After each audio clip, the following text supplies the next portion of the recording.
When you take off the bark, you kind of discover this world of anarchic, wild, chaotic growth.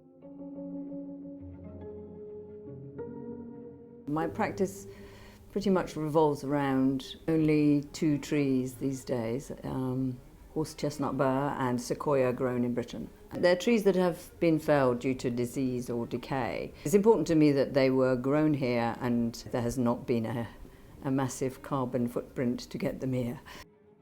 Wood itself as a material, or trees, were part of my childhood. I grew up in a very rural part of Wales. So I collected lots of pieces of wood. At school, I was interested in woodwork. I wanted to do woodwork, but it was in the days when girls weren't allowed to do woodwork. So I became a teacher, and I think when I was about 35, maybe, I retrained as a cabinet maker.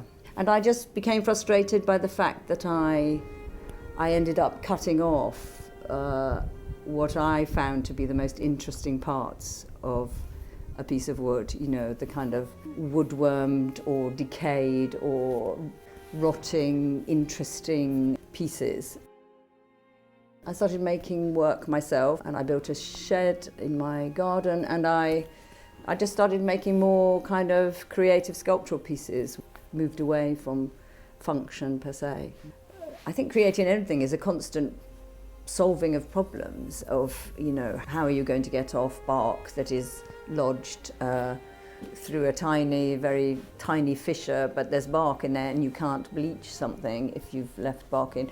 You know, I've used jewellery tools and dentist tools and wig makers' pins. Some things you discover by accident. When I was working with sequoia the first time, hollowing it out through a very small hole. And when I was holding a gouge, and then I have wet sequoia, I realised my hands are black. Sequoia is full of tannin. Tannin and moisture and metal makes black. So then, since then, obviously I've played around with that idea, and I make my own iron solution now with boiling nails or boiling steel wool in vinegar and using those properties of that wood to make new work.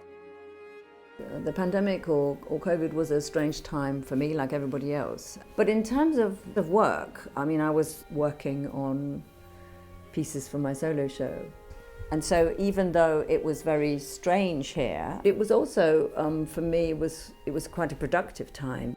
There's a very large bowl that is coming to Masterpiece that I made during that time, and I called it the homage bowl. It was a strange time where we were nightly thinking about people working in horrendous jobs and really difficult situations and dreadful things happening, and I was just here with a pile of trees.